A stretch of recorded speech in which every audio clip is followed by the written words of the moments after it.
Salut les amis et bienvenue encore une fois sur notre chaîne. C'est Dr Antoine Nyungeko, docteur en entrepreneuriat international. Comme je l'ai promis dans la précédente vidéo où j'ai analysé pas mal de points en rapport avec l'analyse des éléments de tendance dans les réseaux sociaux. Alors maintenant, je vais vous montrer comment réaliser d'autres analyses approfondies en rapport avec les communautés, en rapport avec les autorités, en rapport avec les hubs, et toujours dans le sens de vous aider à améliorer comment vous pouvez profiter d'exemple des réseaux sociaux pour vendre vos produits, pour justement faire connaître votre entreprise. Alors, qu'est-ce qu'on va voir? Nous allons voir comment ajouter des informations sur votre vecteur, vertex, ce qu'on appelle vertices.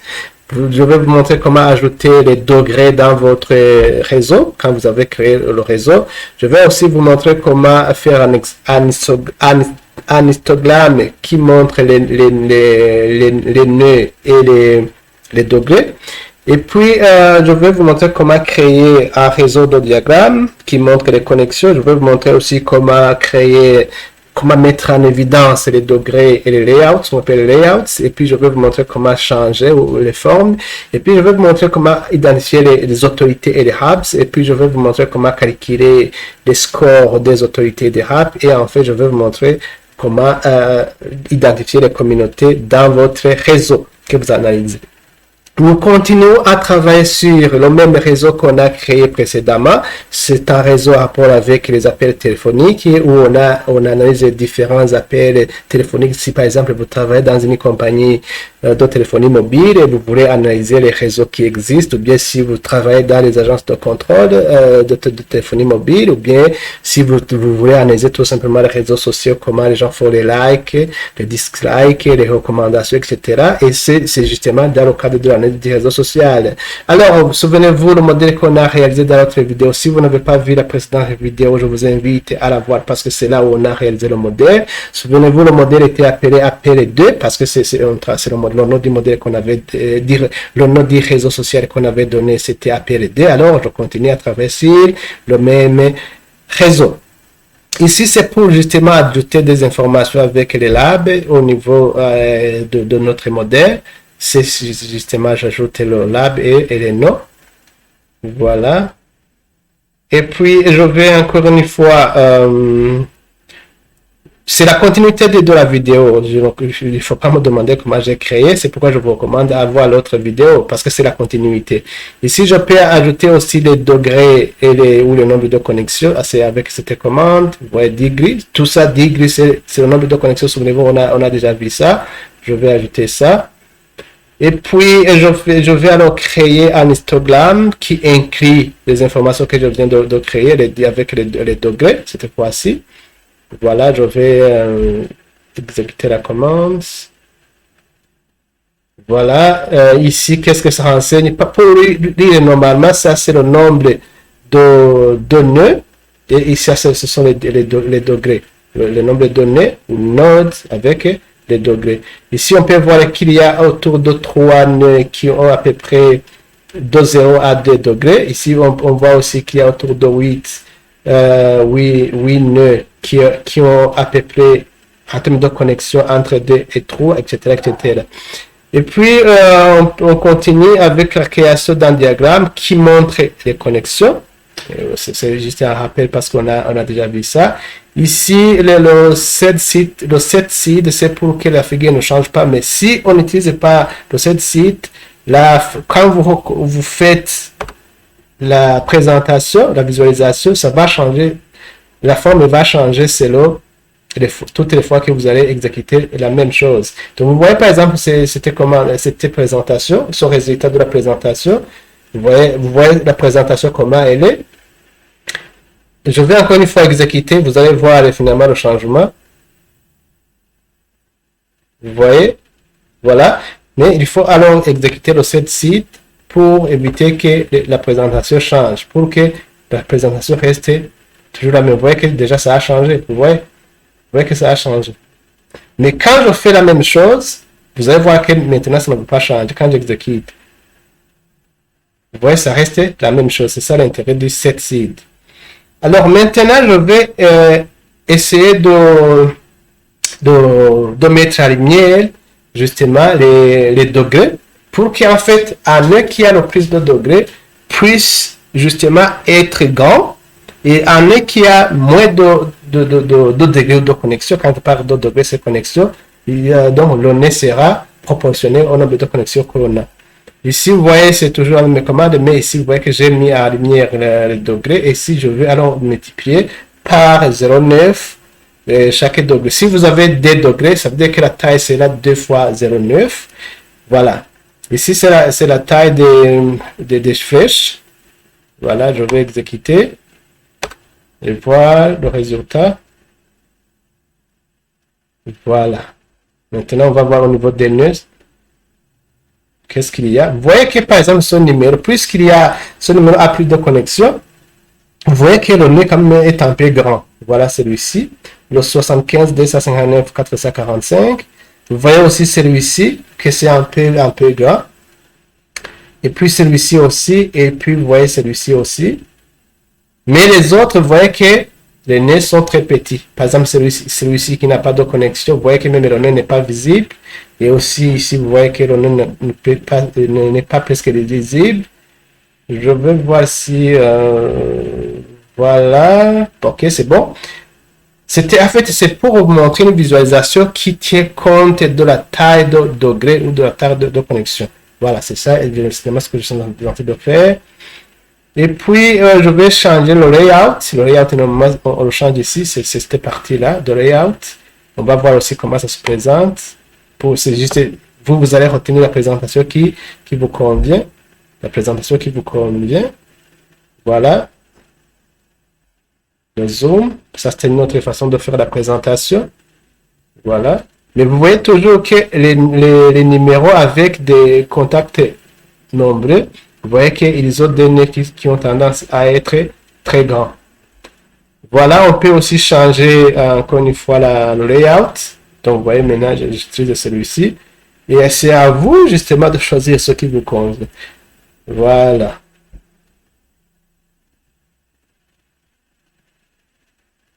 Voilà un autre type de présentation. Voilà. Ici, vous voyez que les couleurs sont identiques. Je vais changer. Pour changer ces couleurs, c'est normalement en fonction des connexions. On a 18. Je peux mettre 18 et vous allez voir que normalement les couleurs sont différentes.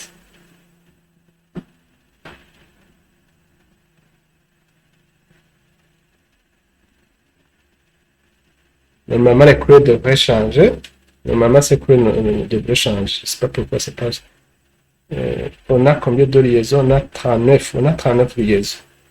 Donc, il faut mettre 39 ici.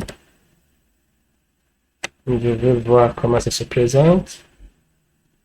Est-ce que les couleurs... Voilà. Maintenant, vous voyez, puisqu'on avait 39 liaisons alors qu'on avait utilisé 17 couleurs, c'est pourquoi on avait des couleurs identiques. Mais vous voyez qu'avec le changement du nombre au niveau du rainbow, vous voyez que maintenant, je dirais que les couleurs sont un peu différentes. Donc voilà, c'était la présentation de votre réseau et en tenant compte du nombre de connexions. Alors maintenant, on va identifier ce qu'on appelle les hubs et les autorités. Quand on parle de hub, ce sont des connexions qui ont plus de liaisons sortant que d'entrant. Alors que pour les autorités, ils ont plus d'appels entrants que d'appels sortants. Voilà. Donc, il faut connaître les différences. Donc, les hubs sont plus connectés à l'extérieur et les autorités, beaucoup sont connectés à ces autorités-là. Ils reçoivent plus d'appels qu'ils n'émettent d'appels. Donc, voilà, c'est ça. On commence à calculer d'abord le score des autorités hub, ça c'est le hub score des hub, et ça c'est le score d'autorité. Authority score, hub score. Donc je vais exécuter des commandes parce que c'est ça qui va nous aider à faire la représentation des hubs et des autorités. Je vais exprimer tout ça pour qu'il n'y ait pas de confusion. Je vais alors faire la présentation des hubs. Vous voyez que j'utilise hub ici. Je vais exécuter. Et pour les autorités, justement, je vais changer. Au lieu de hub, Ici, je vais mettre authority. Voilà, je vais exécuter pour voir les hubs. Voilà, je vais agrandir la figure. Voilà. Voilà les gens qui émettent plus ou qui sont plus connectés à l'extérieur. Donc, plus on est connecté, plus les cercles sont grands. Vous voyez par exemple celui-ci, celui-ci, celui-ci, celui-ci, celui-ci, celui-ci, celui-ci. Mais vous voyez que les autres qui ne sont pas beaucoup plus connectés à l'extérieur, vous voyez que les points ou les nœuds ne sont pas plus lisibles. Voilà. Maintenant, je peux vous montrer, ici, vous voyez que ça donne des indications, souvenez-vous, les hubs, c'est voir les gens qui sont plus connectés. Alors, maintenant, autorité, ils sont connectés à beaucoup de gens. Souvenez-vous, quand on a calculé eigenvector, dans la précédente vidéo, c'est voir les gens qui sont plus connectés au réseau le plus connecté. Voilà. Maintenant, on va voir le cas des autorités. Ici, je vais exprimer ici pour qu'il n'y ait pas confusion. Voilà. Ici, je suis en train d'analyser les gens qui ont, dans un premier temps, qui sont connectés plus à l'extérieur, mais maintenant, je suis en train d'analyser les gens sur qui beaucoup sont connectés. Ou bien qui reçoivent, dans le cas des appels, qui reçoivent beaucoup d'appels entrants, alors que dans le premier cas, ce sont des gens qui émettent plus d'appels sortants. Prenez l'exemple d'un chef d'entreprise, par exemple, qui a 3 directeurs. Lui, par exemple, il va appeler les 3 directeurs, donc il va émettre true. Mais, par exemple, si le directeur, ça c'est pour le directeur général, il va appeler, par exemple, 3 directeurs. Mais si chaque directeur a plus de chefs de service, il va recevoir plus d'appels entrants venant des chefs de service, par exemple. C'est le cas que je peux donner. Alors, voyons, visualisons ces gens-là qui ont plus de connexions entrants. Voilà. Voilà ces gens-là qui ont plus d'autorities, voilà, qui ont plus de connexions entrants.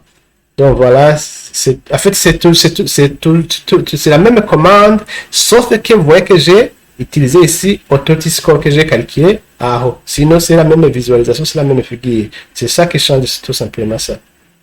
Alors, maintenant, on va essayer de voir ce qu'on appelle les communautés. Comment on vient de voir les hubs, comment on vient de voir les autorités. Maintenant, on va voir la notion de communauté. Comment on peut grouper ces gens dans différents groupes? C'est ça que ça signifie. Comment on peut regrouper pour identifier les différents groupes possibles dans votre réseau? Alors, ça c'est justement notre réseau qu'on veut faire. Ça avec cette commande, vous voyez que je travaille sur la base de données. Ici, vous voyez que je fais directed.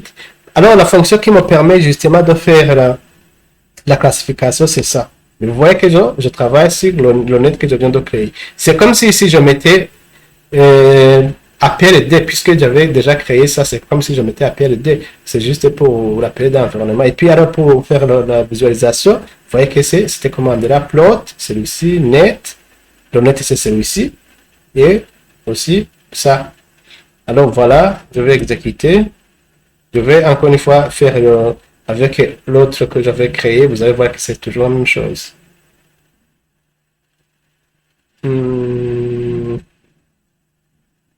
Non, apparemment ça ne veut pas marcher parce qu'apparemment je n'ai pas exécuté ces deux commandes. C'est pourquoi apparemment ça ne veut pas marcher. Mais il faut commencer par exécuter ça, la création de net, et puis de ce clustering, et de faire le prototype. Donc voilà, je vais exécuter tout en même temps, pour voir s'il y aurait des groupes qu'on peut identifier dans notre réseau.